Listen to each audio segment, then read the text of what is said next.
వాల్మీకి బోయ vice chairman బోయ నాగేష్ ప్రస్తుతం మనతో పాటు ఉన్నారు. మాట్లాడదాము. అన్న నమస్తే. చెప్పండి, అంటే ప్రజలతో ముఖాముఖి ప్రోగ్రామ్ అనేది చాలా మంచి ఇనిషియేటివ్ అని ప్రజల నుంచి కూడా చాలా మంచి ఆదరణ లభిస్తుంది. ప్రతి వారం ఒక మినిస్టర్ వస్తున్నారు, ప్రజల్ని కలుస్తున్నారు. సో ఇలాంటి ఇనిషియేటివ్స్ చాలా తక్కువగా చూస్తుంటాం. సో ఇలాంటి ఇనిషియేటివ్ కాంగ్రెస్ గవర్నమెంట్ తీసుకోవడం ఎట్లా అనిపిస్తుంది? దీన్ని ఎలా చూస్తారు? కాంగ్రెస్ ప్రభుత్వం వచ్చిన తర్వాత ప్రజాపాలన మొదలైంది.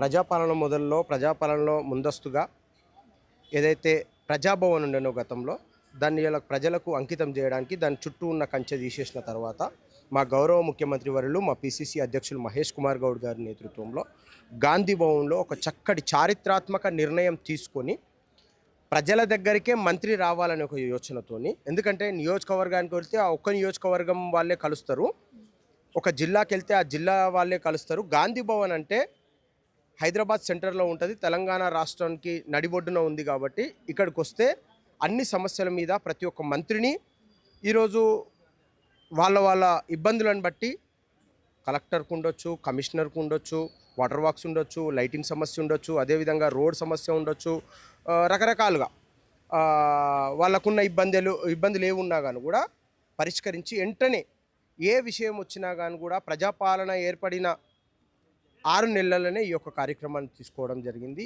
ఈ రోజు వరకు కూడా ఇప్పుడు మనం చూసుకుంటున్నట్టుంటే శ్రీధర్ బాబు గారు ఐటీ మినిస్టర్ గారు కూడా ముఖాముఖి కార్యక్రమంలో ఉన్నారు. ఇట్లా వారానికి ఒక మంత్రి గారు, మా గౌరవ మంత్రులందరూ కూడా వస్తూ ఉన్నారు. దానికి ప్రజలు హర్షిస్తూ ఉన్నారు. కొంతమంది ఓర్వలేక గతంలో మంత్రిగా చేసి ఈరోజు ఇంట్లో కూర్చొని మూటలు సంపాదించుకొని ఇలా కాంగ్రెస్ ప్రభుత్వం మీద బట్టగాల్చి మీద వేయడానికి గౌరవ ముఖ్యమంత్రి వర్యులని వాళ్ళ ఫ్యామిలీని టార్గెట్ చేస్తూ కొన్ని విమర్శలు చేస్తుండ్రు. మీ ద్వారా నేను వారికి షూట్గా చెప్తా ఉన్నా, మీలాగా మీరు గతంలో మీ నాన్న ముఖ్యమంత్రిగా ఉంటే, కేసీఆర్ గారు ముఖ్యమంత్రిగా ఉంటే, కేటీఆర్ గారు, సంతోష్ రావు గారు, హరీష్ రావు గారు, కవితమ్మ గారు, ఇంకా కొంతమంది వీళ్ళు ముఖ్య పాత్ర వహించి 100 కోట్ల భూ స్కాములు చేసి, అదేవిధంగా ఆ భూ స్కాములలో మేము ఉద్దండులుగా మిగిలిపోయినాం. ఈరోజు మా గౌరవ ముఖ్యమంత్రి వర్యులను హెచ్చరిస్తూ ఉన్నారు. ఎందుకంటే మీరు ఇట్లా 4 పదవులు ఇచ్చుకొని సంపాదించుకోండి అని ఇస్తున్నారు. సిగ్గు శరం లేని మీ బీఆర్ఎస్ నాయకులకు నేను ఒకటే సూచిస్తూ ఉన్నాం, మాకు దమ్ము ధైర్యం ఉంది. ప్రజల వద్దకు మళ్ళీ మేము వెళ్ళాలంటే మేము మా మేనిఫెస్టోలో పెట్టినవన్నీ కూడా చేస్తూ ఉన్నాము. మా గౌరవ ముఖ్యమంత్రి ఇవ్వాలంటే ఈరోజు వాళ్ళ తమ్ముళ్ళకు కానీ వాళ్ళ అన్నలకు కానీ వాళ్ళ చాలా పెద్ద కుటుంబం, ఈ రోజు వరకు కూడా కనీసం ఒక సర్పంచ్ హోదా కూడా మా గౌరవ ముఖ్యమంత్రి వర్యులు ఇంట్లో లేదు. అయితే మీరు ఈ మాట అంటున్నారు, కానీ గవర్నమెంట్లో ఉండి అంటే సీఎం రేవంత్ రెడ్డి గారు ఆయన సీఎం హోదాలో ఉన్నప్పటికీ కూడా ఆయన తమ్ముళ్ళు మాత్రమే అంటే గవర్నమెంట్ని రూల్ చేస్తున్నారు. అటు కన్స్ట్రక్షన్స్ ఫీల్డ్లో కావచ్చు, ఇటు ఇండస్ట్రీస్ దాంట్లో కావచ్చు, ప్రతి దాంట్లో కూడా వాళ్ళ 2-3 తమ్ముళ్ళ పేర్లు చాలా గట్టిగా వినిపిస్తున్నాయి. వాళ్ళు భూ కబ్జాలు చేయడము, దందాలు చేయడము అనేది చేస్తున్నారు అని కూడా కేటీఆర్ డైరెక్ట్గానే ఆరోపిస్తున్నారు. దానికి మీరు ఏం చెప్తారు? అమ్మ, నేను ఏమంటున్నా, చాలామంది కూడా చాలా మాట్లాడుకోవచ్చు. ఇప్పుడు కేటీఆర్ గారు, కేసీఆర్ గారు, హరీష్ రావు గారు, కవితమ్మ గారు, సంతోష్ రావు గారు చేసినట్టు మాత్రం చేస్తలేరు. ఎవరన్నా వచ్చి ఏదైనా విషయం చెప్పినప్పుడు దాని మీద మాట్లాడితే, ఒకవేళ ఇబ్బంది ఉండి వచ్చిన వాళ్ళు ఆ సమస్య వచ్చినప్పుడు ఆ సమస్య పరిష్కారం కాని కోణంలో ఈ పోయిన వాళ్ళు రూమర్స్ క్రియేట్ చేస్తున్నారు తప్ప అక్కడ జరిగేది ఏం లేదు. ఇవాళ మనం చూసుకున్నట్టుంటే మా ప్రభుత్వం వచ్చినాక అట్లా చూసుకుంటూ పోతే ఎన్ని 100 కోట్లు సంపాదించారు అనేది మీదే నివేదిక పంపించండి. మీ దగ్గర ఉంటుంది కదా, ఆల్రెడీ స్ట్రాటజీ ఉంటుంది కదా, పంపించండి.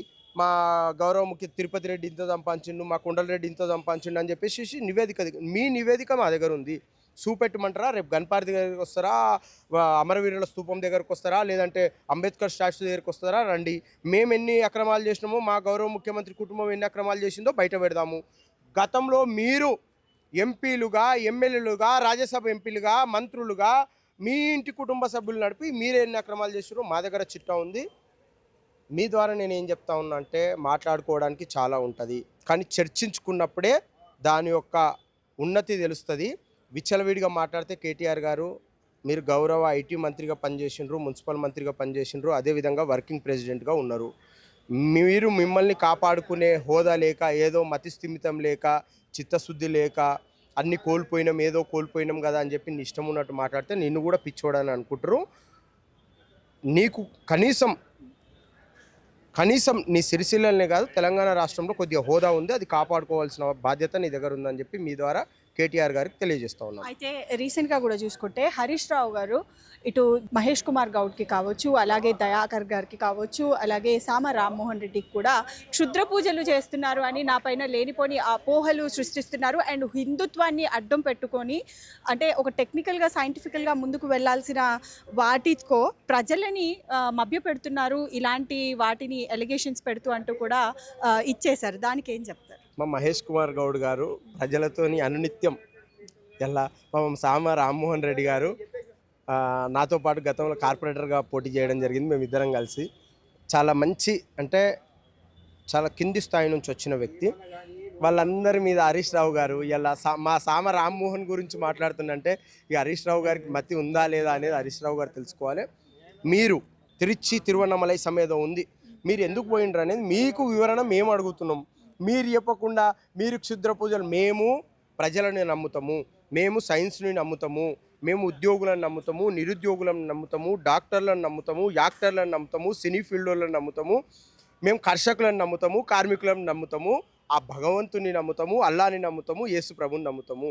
మాకు ఈ క్షుద్ర పూజలు, ఈ లంగ పనులు, ఈ దొంగ పనులు మాకు తెలియదు, మాకు చెయ్యవలసిన అవసరం లేదు. మా గౌరవ ముఖ్యమంత్రి వర్యులు చేస్తున్న మంచి పనులని మేము ముందుకు తీసుకొని పోతున్నాము.